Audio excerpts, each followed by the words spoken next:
बात करने वाले हैं यूनिट 2 डीबीएमएस की। ठीक है, तो relational data model and language, ये हमारे यूनिट का नाम है। तो इसमें सबसे पहले क्या आता है, रिलेशनल डेटाबेस मैनेजमेंट सिस्टम। ठीक है, आरडीबीएमएस क्या होता है? तो RDBMS is a DBMS that is based on the relational model given by doctor EF code. ठीक है, तो एक मिनट यहाँ मार्कर ले लूँ पहले मैं। तो ईएफ कोड जो थे ना हमारे, वो एक जो थे उनके द्वारा हमने कुछ रूल्स वगैरह दिए हैं, उसके द्वारा हमको बताते हैं कि आरडीबीएमएस क्या चीज़ है। ठीक है, तो RDBMS should satisfy Codd's 12 rule. ठीक है, आरडीबीएमएस क्या है, वो सेटिस्फाई करता है Codd's 12 rule, but in practically there is no DBMS that satisfy these rules. ठीक है, तो ये कंडीशन है जो आप लोग याद रख सकते हो। The relational model represent the database as a collection of tables called relational। ठीक है, तो रिलेशनल डेटाबेस मॉडल क्या होता है कि वो रिलेशनल मॉडल मतलब रिलेशन बताता है डेटाबेस के साथ, यानी कि जो कि टेबल के फॉर्मेट में होता है। ठीक है, some terms used in relational model are relational schema. तो स्कीमा हमने यूनिट 1 में पढ़ा हुआ है, तो उसमें रिलेशनल स्कीमा भी उसी से रिलेटेड है। जैसे कि R relational schema refer to the structure of a table, it indicate the name of the table and the name of its attributes. तो सिंपल सी बात है, जब मैंने पढ़ा रहा था यूनिट 1 में, तब भी मैंने तुम लोग को बताया था कि स्कीमा जो होता है ओवरऑल स्ट्रक्चर के बारे में बताता है टेबल के। ठीक है, तो जैसे मान चलो अगर ये टेबल है तो उसका स्कीमा क्या होगा, स्कीमा में टेबल का नेम आ जाएगा एंड देन उसके जो एट्रीब्यूट है, यानी यहाँ पर नेम, रोल नंबर, ब्रांच और सिटी, ये क्या होंगे उसके एट्रीब्यूट, ये सब क्या एक उसका स्कीमा बनाएगा। ठीक है, तो रिलेशनल स्कीमा को रिप्रेजेंट करने का फॉर्मेट होता है ये, मतलब पहले लोगों उसका टेबल का नेम जो कि आर से डिनोट होगा and then A1 A2 A3 जो तुम्हारे होंगे वो एट्रीब्यूट होंगे। ठीक है, तो वही चीज़ यहाँ पर दिखाई गई है। ठीक है, अब जैसे तुम्हारा ये टेबल दिया हुआ है ना स्टूडेंट वाला, तो इसको अगर हम लोग लिखेंगे तो कैसे लिखेंगे, तो स्टूडेंट एंड देन फिर name, roll number, branch, city, ये हो गया। ठीक है, तो इस तरीके से रिप्रेजेंट किया जाता है रिलेशनल स्कीमा को। ठीक है, अब आते हैं हम लोग domain of an attribute. Domain क्या होता है? ठीक है, the domain of an attribute AI is the set of permitted legal values that we can assign to the attribute. ठीक है, तो it is the possible for more than one attribute to have the same domain. ठीक है, तो domain क्या होता है कि जितने भी एट्रीब्यूट होते हैं उसे हम लोग डोमेन मतलब एक वैल्यू को असाइन कर देते हैं कि भाई वो इस टाइप की वैल्यूज को स्टोर कर रहा होगा। तो ऐसा भी है कि कई सारे एट्रीब्यूट्स की सेम डोमेन हो सकती है। ठीक है, डोमेन के even null values which represent that value is either not available और नॉट एप्लीकेबल। ठीक है, कई सारे डोमेन होते हैं इसमें नल वैल्यूज भी होती है, तो इसका मतलब ये होता है कि वैल्यूज वहाँ पे अवेलेबल नहीं है। ठीक है, बात आती है अगली कि डिग्री ऑफ रिलेशन क्या कहते हैं। डिग्री ऑफ रिलेशन यानी कि नंबर ऑफ एट्रीब्यूट्स। ठीक है, तो सीधी बात है, या नंबर ऑफ कॉलम्स। तो डिग्री किसके बराबर होती है, नंबर ऑफ एट्रीब्यूट और या नंबर ऑफ कॉलम के बराबर, बस। ठीक है, ऐसे याद रखो। अब आता है हमारा रिलेशन कार्डिनलिटी। कार्डिनलिटी क्या होती है, तो दो डिग्री होती है हमारी number of attributes and cardinality होती है हमारी नंबर ऑफ टपल्स या नंबर ऑफ रोज। ठीक है, तो ऐसे याद रखो, जैसे कि हमारा ये टेबल है, इसमें अगर हम कोई पूछे हमसे कि डिग्री क्या है, तो डिग्री यानी नंबर ऑफ रो, यानी कि पहली डिग्री हो गई name, roll number, branch, city, यानी 4 डिग्री हो जाएगी। एंड अगर हम इस पर बात करें कि हमारी कार्डिनलिटी क्या है, यानी कि रोज कितनी, रो हमारी क्या है 1 है सिर्फ।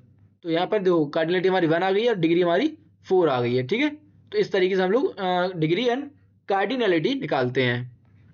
अब आते हैं हमारा दूसरा टॉपिक जो कि है हमारा कोट्स 12 रूल, जो कि सारे अभी मैं बता दूंगा, सबको याद कर लेना ताकि तुम अच्छे से लिख कर आ जाओ। तो doctor EF code gives a list of 12 rules that define a standard relational database and provide a guidelines for designing a relational database management system। ठीक है, तो क्या क्या उनके रूल्स थे? सबसे पहले था उनका द इन्फॉर्मेशन रूल, सबसे पहला। ठीक है, this rule require that all data should be present in a table form. ठीक है, तो ये एक फंडामेंटल रूल भी था जिसमें उनका ये था कि सारे डेटा किसके फॉर्मेट में होना चाहिए, टेबल रूल के फॉर्म में, और ये से कहते हैं हम लोग इन्फॉर्मेशन रूल। दूसरा आता है हमारा द गारंटेड एक्सेस रूल। ठीक है, इसके तहत क्या है, the data should be accessible without any confusion, यानी कि डाटा को हम लोग किसी भी विदाउट किसी डाटा को एक्सेस कर सकें विदाउट एनी कंफ्यूजन। ठीक है, this can be achieved through a combination of unique table and unique column name and primary की। ठीक है, तो क्या मतलब है इसका, जिसकी अगर हम लोग को विदाउट कंफ्यूजन कोई भी डाटा एक्सेस चाहिए तो हम लोग क्या करते हैं, टेबल का यूनिक नेम देते हैं, यूनिक कॉलम नेम भी रखते हैं और प्राइमरी की वगैरह भी असाइन कर देते हैं, है ना, ताकि हम लोग डाटा फेच आसानी से कर सकते हैं विदाउट एनी कंफ्यूजन। फिर आता है हमारा तीसरा, systematic treatment of null values. The RDBMS must support null values to represent missing information. ठीक है, तो आरडीबीएमएस में नल वैल्यूज को वो सपोर्ट करता है, किस लिए, क्योंकि ऐसे हमें कोई डाटा मतलब हमारे पास कोई डेटा नहीं होता है तो हम लोग वहाँ पर नल लिख देते हैं। ठीक है, मिसिंग वैल्यू को। Null value must be different from zero और ब्लैंक स्पेस, और नल वैल्यू 0 तो नहीं होता है और ब्लैंक स्पेस से भी नहीं होता कि भाई कुछ नहीं होगा, वहाँ कुछ हो सकता है कि अभी हमें वह पता नहीं है, ठीक है। Dynamic online catalogue based on the relational database model, ये हमारा मतलब रूल 4 है, जिसमें होता है dynamic online catalogue is a collection of tables that a DBMS system maintain for its own use, ठीक है। तो इसमें क्या आता है, कैटलॉग मतलब कि वो कलेक्शन ऑफ टेबल्स का होता है जो कि डीबीएमएस स्टोर करके रखता है उसके यूज के लिए, ठीक है। These tables hold the description of the structure of the database, और ये क्या डेटाबेस का डिस्क्रिप्शन स्टोर रखते हैं। This catalog is created, owned and maintained by DBMS itself, ठीक है। और ये कैटलॉग कौन यूज करता है, DBMS खुद करता है, किस लिए, क्रिएट और ओन्ड करने के लिए और मेंटेन करने के लिए DBMS को, ठीक है। Comprehensive data sub language rule, comprehensive data sub language rule, ये हमारा रूल 5, इसमें क्या है, the DBMS must support at least one language, ठीक है। डीबीएमएस किसी एक लैंग्वेज को सपोर्ट तो करता ही है, that include functionality for data definition, data manipulation, data integrity and data transaction support. तो ये इसमें comprehensive data sub language rule में क्या है कि डीबीएमएस किसी एक लैंग्वेज को सपोर्ट करता है ताकि उससे वो डाटा डाटा डेफिनेशन भी कर सके, डाटा मैनिपुलेशन भी कर सके, डाटा इंटीग्रिटी भी कर सके और डाटा ट्रांजैक्शन सपोर्ट भी कर सके, ठीक है। डाटा डेफिनेशन से हम लोग DDL 2 मैंने यूनिट 1 में पढ़ी थी, वो चीज़ आ जाती है। डाटा मैनिपुलेशन हमने DML पढ़ा था। डाटा इंटीग्रिटी मतलब इंटीग्रिटी जब बनानी पड़ी तो क्या करते हैं हम लोग, प्राइमरी की फॉरेन की जैसे कंस्ट्रेंट बना लेते हैं। ट्रांजैक्शन सपोर्ट के लिए भी कोई ना कोई एक लैंग्वेज होनी चाहिए, ठीक है। Then high level global insert update delete, okay. तो high level global insert update delete, ये इंसर्ट अपडेट डिलीट तुम्हारा किसी एक लैंग्वेज में आता है तो तुम्हें याद होना चाहिए, ठीक है। तो RDBMS must be capable of doing insert update and delete the values with the use of single command. RDBMS should be able to perform these operation or more than one rows also, ठीक है। तो ये क्या है, एक single command में ये सब ऑपरेशन फॉलो हो जाते हैं RDBMS में। एंड देन हमारा आता है view updating rule. View updating rule में क्या होता है, data should be present in different logical combination called views, each view should be support complete functionality for the data manipulation, ठीक है। तो इस तरीके से ये हमारा हो जाता है व्यू अपडेटिंग रूल, ओके। फिर अब हम आता है लॉजिकल डाटा इंडिपेंडेंस और फिजिकल डाटा इंडिपेंडेंस। अच्छा, ये logical data independence, physical data independence है, तो इसके ऊपर हमारा व्यू अपडेटिंग रूल हो गया। तो याद रहेगा ना, व्यू लॉजिकल फिजिकल से हमारा वो आर्किटेक्चर था 3 लेवल का, है ना।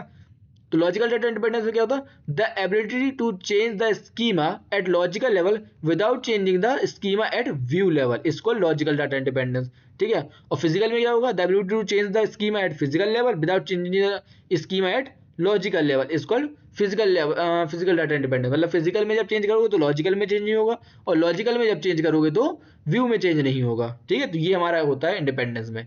फिर आता है हमारा इंटीग्रिटी या इंडिपेंडेंस। तो इंटीग्रिटी आ गया ना, तो बस कंस्ट्रेंट याद रख लेना, the database language should support constraint on user input that satisfy the certain condition to maintain database integrity। मैंने पहले भी बता दिया था, इंटीग्रिटी जब भी आए तो ध्यान रखना है प्राइमरी की, फॉरेन की, यूनिक की जैसे चीजें, ठीक है। तो यही चीज हो गई। एग्जाम्पल के लिए primary key does not contain null value, unique key does not contain duplicate value, ठीक है। तो ये सब क्या होती है, कुछ कंडीशंस होती हैं जो कि डाटा को इंटीग्रेट बनाने के काम में आती हैं, ठीक है। तो प्राइमरी की में नल वैल्यू नहीं हो सकती है, यूनिक की में डुप्लीकेट वैल्यू नहीं होती है। देन हमारा आता है रूल 11 जो कि होता है डिस्ट्रीब्यूशन इंडिपेंडेंस। इसमें क्या है, the RDBMS should look like a centralised system do the user to the user while the RDBMS system is a distributed across several location, ठीक है। तो RDBMS क्या है, एक सेंट्रलाइज सिस्टम लगता है यूजर को, लेकिन बल्कि RDBMS क्या है, एक डिस्ट्रीब्यूटेड नेटवर्क है across the several location. It is important that user does not face any difficulty while accessing remote server, और ये बहुत इंपॉर्टेंट है कि यूजर को सेंट्रलाइज लगे ताकि यूजर को कोई डिफिकल्टी ना हो डाटा को एक्सेस करने में, ठीक है। देन हमारा लास्ट आता है रूल 12 नॉन सबवर्जन रूल, ठीक है। डिस्ट्रीब्यूशन इंडिपेंडेंस हो गया। अब हमारा आता है non subversion rule. The in if RDBMS takes help of any low level language it must be not ignore integrity rules और constraint if the relational languages, ठीक है। अगर आरडीबीएमएस कोई भी लो लेवल लैंग्वेज को यूज कर रहा है तो वो इंटीग्रिटी को मतलब इग्नोर नहीं करेगा, ठीक है, उसे मेंटेन करके रखेगा। So all operation of the language must be follow the relational rules, okay. अब हमारा अगला टॉपिक आता है क्वेरी लैंग्वेजेस, ठीक है। इसमें हमारे ना क्वेश्चंस भी बनते हैं एमसीक्यू, तो उसकी प्रैक्टिस कर लेना। Query language is a language in which user request information from the database. तो क्वेरी लैंग्वेज क्या होती है, उससे यूजर क्या करता है, डाटा को मतलब डाटा लेने के लिए वो क्या करता है, रिक्वेस्ट भेजता है डाटाबेस में। क्वेरी लैंग्वेज में कितने होते हैं, दो पार्ट के होते हैं, एक प्रोसीजरल लैंग्वेज होता है, एक नॉन प्रोसीजरल लैंग्वेज होता है। अगर प्रोसीजरल की बात करें तो हमारे में आता है रिलेशनल अलजेब्रा, और नॉन प्रोसीजरल की बात करें तो हमारे में आता है एसक्यूएल कमांड, ठीक है। तो प्रोसीजरल क्वेरी क्या होती है, जैसे समझ लो, formulation of how to access data from the database table and what data required to retrieve the DB table, ठीक है। डाटाबेस टेबल को निकालने के लिए हमें कौन सा कमांड वगैरह चाहिए पड़ेगी, तो उस हिसाब से तो रिलेशनल अलजेब्रा हमारा होता है प्रोसीजरल क्वेरी लैंग्वेज में, ठीक है। एंड देन अगर नॉन प्रोसीजरल क्वेरी की बात करें तो यहाँ पर हमारा क्या होता है, एसक्यूएल होती है, ठीक है।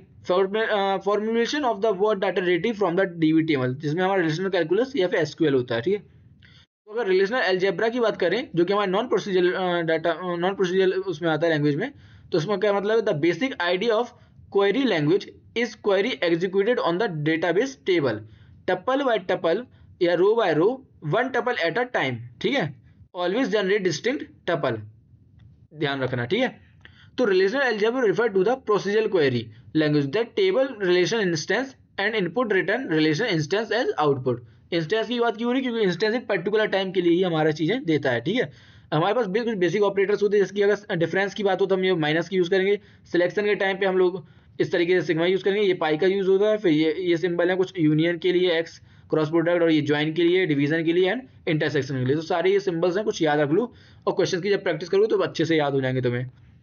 तो अब देखो बात करते हैं हम लोग सिलेक्ट ऑपरेशन की। सिलेक्ट क्या होता है, हमारी सिग्मा से होता था। Select operation select those tuples या rows that satisfy the given predicate condition, ठीक है। तो सिग्मा हमारा तब होता है जब वो कोई कंडीशन को सेटिस्फाई करता है, ठीक है।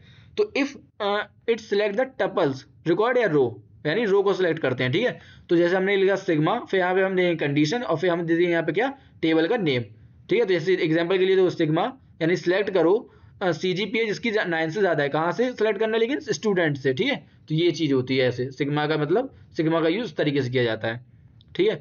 अब हमारा प्रोजेक्शन ऑपरेशन। प्रोजेक्शन ऑपरेशन क्या होता है, the projection operation produce those attribute column that need to be appear in the output as a rest attribute और eliminated from the output. The duplicate rows are also eliminated. Duplicate जो rows होती है वो सब क्या होती है, eliminate हो जाती है। It select the field attribute and list from relation, ठीक है। जैसे कि देखो ये क्या करता है, ये होता है प्रोजेक्शन का, ठीक है, पाई। इसे हम लोग यूज करते हैं जब हम लोग को मतलब कोई डाटा फेच करना हो, तो उस टाइम पे हम लोग क्या करेंगे, जब स्पेसिफिक निकालना है, जब पाई लिखा तो हमने कोई क्या दे दी, ये एट्रीब्यूट दे दिया कोई कि हमें इस मतलब नाम निकालो, एंड देन हमने रिलेशन की जगह पे क्या दे दिया, मतलब टेबल का नेम दे दिया, ठीक है। तो सिंपल यही रहता है। अब जैसे कि भाई साहब हमें कोई स्पेसिफिक निकालना पड़ता है ना, जहाँ हमारे पास कोई एट्रीब्यूट हो बताओ, तो हम ये पाई देते हैं, और जहाँ पे कुछ पता नहीं हो तो हम सीधे क्या देते हैं, सिग्मा देते हैं, जहाँ पे सब कुछ निकाल सेलेक्ट करना होता है। तो ये चीजें, ठीक है। सम वुडन कंक्लूजन क्या है, देखो अगर बाई चांस ऐसे लिखा होगा सिग्मा C3 से में से C2 मतलब रिलेशन है में C1 निकालो, उसका फिर C2 के साथ है, फिर C3 के साथ है, तो इस सबको हम लोग ऐसे भी लिख सकते हैं आगे पीछे करके भी, तो उससे कोई फर्क नहीं पड़ता है, ठीक है। अगर बाई चांस ये दोनों ये ऐसा लिखा हो तो हम ये बीच में एंड का साइन भी यूज कर सकते हैं, मतलब इसमें से भी और इसमें से भी, ठीक है। ये चीज इक्विवेलेंट होते हैं ना। अब सेट ऑफ ऑपरेशन देख ले, तो ये वाला हमारा होता है इंटरसेक्शन के लिए, ये वाला हमारा होता है जो यू है वो हमारा दिखता है यूनियन के लिए, और ये होता है हमारा डिफरेंस के लिए, ठीक है। ये तुम लोग पहले पढ़ चुके हो, इसमें टाइम वेस्ट नहीं करेंगे, आगे बढ़ते हैं हम, ठीक है। थोड़ा यहाँ पे देख लो, जैसे कि ये जो यूनियन के लिए हो तो आर यूनियन एस लिख दिया हमने, इंटरसेक्शन के लिए R intersection S, and then minus के लिए डिफरेंस के लिए यूज होता है, ठीक है। तो यूनियन ऑपरेशन जब होता है जब हमको दो को कमांड को एक साथ लिखना होता है। जैसे ये दो एग्जांपल है, find the name of all customer who have either one account on an account और अ लोन और अ बोथ, ठीक है। तो क्या क्या चीजें हुई है, या फिर अकाउंट हो या फिर लोन हो या फिर बोथ हो, ठीक है। तो हम एसक्यूएल क्वेरी कैसे लिखेंगे, select customer name from depositor, ठीक है। ये तो उनका टेबल हो गया, ठीक है। ये डिपॉजिटर से हमें क्या करना है, सिलेक्ट करना है। यूनियन करना है फिर से क्या, select customer name from borrower. अब ये डिपॉजिटर हो जाएगा हमारे क्या, अकाउंट वाले के लिए, और बोरोअर हो जाएगा हमारे लोन वाले के लिए। अब हमने कहा यूनियन भी होना, मतलब बोथ भी होना चाहिए, बोथ के लिए या फिर दोनों हो, या ये हो या ये हो, ठीक है। तो हम क्या करेंगे, यूनियन लेंगे। यूनियन में क्या होता है, A plus B, A union B में चीज क्या आती है, अगर हम ए यूनियन बी करते हैं तो हमारे पास ए भी आ जाता है, बी भी आ जाता है, और दोनों भी होते हैं, मतलब पूरा एक पूरा मिल जाता है ना। तो वही चीज तो है यहाँ पे, तो वही पे हमने यहाँ किया, जो हमें प्रॉपर पता था कि कस्टमर नेम चाहिए, तो हमने लिखा पाई कस्टमर नेम कहाँ से, डिपॉजिटर से, और पाई कस्टमर नेम कहाँ से, बोरोअर से, तो बस उसका यूनियन कर दिया, ठीक है। अब हमारा आता ये 202 वही पेज आगे रिपीट हो गया। अब आता है हमारा डिफरेंस ऑपरेशन। तो डिफरेंस ऑपरेशन के लिए क्या होता है, जो सीधे क्वेश्चन पे आते हैं हम लोग। क्वेश्चन में क्या है, find the name of all customer, हमें क्या करना है, सारे कस्टमर का नेम करना है फ्रॉम ऑफ अ बैंक जिसमें who have an account but not loan, मतलब अकाउंट तो होना चाहिए लेकिन लोन नहीं होना चाहिए। तो हमें क्या कर सकते हैं कि डिपॉजिटर में से हम बोरोवर वाले को माइनस कर देंगे, सबका निकालें तो सिलेक्ट कस्टमर नेम डिपॉजिटर, ठीक है, माइनस कर दो हम क्या कस्टमर नेम बोरोवर। तो बस मतलब यहाँ इस वाले से हमें क्या मिल जाएगा, पूरे डिपॉजिटर जितने भी है जिसके पास अकाउंट है सब मिल जाएगा। लेकिन हो सकता है ना इसमें भी कोई कस्टमर हो जो कि वो बोरो करके रखे हुए हो, ठीक है, तो हम क्या करेंगे, कस्टमर नेम का उसमें से माइनस कर देंगे बोरोवर वाले को। तो यहाँ क्या हमने किसका यूज कर दिया, ये माइनस वाले का यूज कर दिया है, ठीक है। देन अब हम आता है इंटरसेक्शन के लिए। इंटरसेक्शन के लिए हमारे पास क्वेश्चन है, find the name all customer of a bank who have both an account and loan, मतलब दोनों चीजें हो, अकाउंट भी हो और लोन भी हो। तो हमें क्या करना चाहिए, अब हमें यहाँ पर देखो मतलब दोनों कंडीशंस में क्या चाहिए, हमें ट्रू चाहिए, अकाउंट के लिए भी ट्रू हो और लोन के लिए भी ट्रू हो। तो जब तुम्हें पता हो, तुमने अगर पढ़ा है फर्स्ट ईयर में ये चीजें तुमने पढ़ के आए हो, ट्रू ट्रू यानी कि ट्रू होता है, ट्रू फॉर वही कब होता है, ट्रू ट्रू ट्रू यानी एंड के केस में, मतलब ये भी ट्रू हो तब ये भी ट्रू तब जाकर ट्रू होगा। उसके लिए हम लोग लेंगे इंटरसेक्शन, क्या लेंगे, इंटरसेक्शन, ठीक है। तो बस वही चीज है कि select customer name from depositor intersect select customer name from borrower. तो वही कस्टमर नेम को हमने सेलेक्ट किया डिपॉजिटर से एंड कस्टमर नेम को सिलेक्ट किया हमने बोरोवर से और इसका क्या कर दिया, इंटरसेक्ट कर दिया। यहाँ पे हमने सिग्मा का यूज नहीं किया क्योंकि हमें पास एट्रीब्यूट दे रखा था, ठीक है, इसलिए। अब आता है हमारे पास क्रॉस ज्वाइन या कार्टेशियन प्रोडक्ट और क्रॉस प्रोडक्ट, ठीक है। तो इसे कैसे यूज कर, इसे मतलब कैसे निकालते हैं, अब ये समझ लो। दो आर क्रॉस एस होता है मेनली, हमें दो, जब हमें दो टेबल दे रखे हो, एक आर दे रखा है एक एस दे रखा है, उन्होंने कहा कार्टेशियन प्रोडक्ट बताओ। तो कार्टेशियन प्रोडक्ट कैसे निकालते हैं, तो इसकी पहले देखते हैं रोज कितनी है, रोज यानी कि टपल कितनी है, तो वो तो N1 और कॉलम लिख लिया C1, इसमें हमने देख लिया टपल कितने N2 और इसके कॉलम कितने हैं C2, ये भी लिख लिया, ठीक है। अब हमें जब निकालनी है तो हमें करेंगे आर क्रॉस एस, तो हमारे रोज कितने हो जाएंगे, N1 और N2 अगर दोगे तुम क्या मल्टीप्लाई, ठीक है, और C1 और C2 कर दोगे तुम प्लस, यानी कि जो एट्रीब्यूट होंगे उन्हें करोगे तुम प्लस, और जो तुम्हारी रोज होंगे टपल होंगे उनका करोगे तुम प्रोडक्ट, ठीक है। तो जो आंसर आएगा तुम्हारे उतनी ही चीजें, मतलब उतनी ही तुम्हारी रोज होंगी उतने ही कॉलम होंगे। जैसे एग्जांपल के फॉर्मेट में देखो तुम, ये तुम्हारे पास एक आर दिया गया था टेबल और ये तुम्हारा दिया गया था एस टेबल, ठीक है। इसमें अगर तुम बात करो तो एन कितने हैं, एन है तुम्हारे मतलब एन है तुम्हारे एक और ये दो, दो रो है ना, यहाँ पे कितनी रो है, एक और दो, ठीक है। तो जब तुम यहाँ पर दो और टू टू या फोर, तो यहाँ पर टोटल रोज तुम्हारी कितनी, 1 2, ठीक है, 3 और फिर जो हमारी ये चौथी 4, ठीक है, 4 रो हो गई। कॉलम की बात करो तो यहाँ पे कॉलम को क्या करना है, प्लस करना था, यानी 1 2 3 यहाँ पर है, 4 5 और 6 यहाँ पर है तुम्हारे, ठीक है। तो टोटल कॉलम कितने हो गए, 1 2 3 4 5 और 6, ठीक है। तो 6 तुम्हारे कॉलम हो गए, इस तरीके से होता है। अब जब तुम्हें तो ये पता चले कितना होता है, अब लिखा कैसे जाता है ये भी समझ लो। सबसे पहले लिख दो ABC लिख दिया, फिर लिख दो DEF लिख दिया, ठीक है। अब देखो सबसे पहले बस एक रो को उठाओ इधर की, यानी 1 2 3 उठाई और यहाँ के दोनों चीजें उठा लो, मतलब 8 9 7 और 13 11 10। तो बस 8 9 7 ये भी लिख दिया और 13 11 10 ये भी लिख दिया।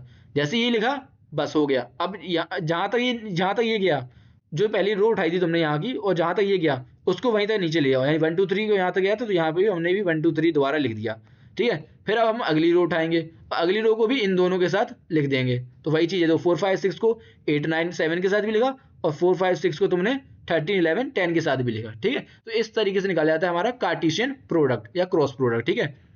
For performing the join operation inner join and outer join important होता है, ठीक है। तो ज्वाइन के बारे में अब हम समझ लेते हैं कैसा क्या होता है, ठीक है। तो हम बात कर रहे हैं ज्वाइन की, ठीक है, कि ज्वाइन क्या होता है। अभी हमने समझ लिया है कार्टेशियन प्रोडक्ट क्या होता है, कार्टेशियन प्रोडक्ट कैसे करते हैं, ठीक है। अब ज्वाइन क्या होता है, देखो ज्वाइन करने से पहले तुम्हें थोड़ी और चीजें समझ, जैसे इनर ज्वाइन क्या होता है और आउटर ज्वाइन क्या होता है। इनर ज्वाइन में हमारा था condition join, equi join and natural join, ठीक है। और आउटर ज्वाइन में हमारा था left outer join, right outer join और फुल आउटर ज्वाइन, ठीक है। तो ये टोटल 6 प्रकार के ज्वाइन होते हैं, condition join, equi join, natural join and then left right and full, ठीक है। तो आज join clause is a combine rows from the two or more tables based on a related column between them, ठीक है। तो अब देखो समझ लो क्वेश्चन से तुम लोग और साइंस से समझ लो। पहले बात करते हैं हम लोग नेचुरल ज्वाइन की क्या होता है, ठीक है। तो नेचुरल ज्वाइन कैसे निकालते हैं, सबसे पहले तो यही नेचुरल ज्वाइन सबसे मेन है, उसके बाद तुम सारे ज्वाइन निकाल पाओगे, ठीक है।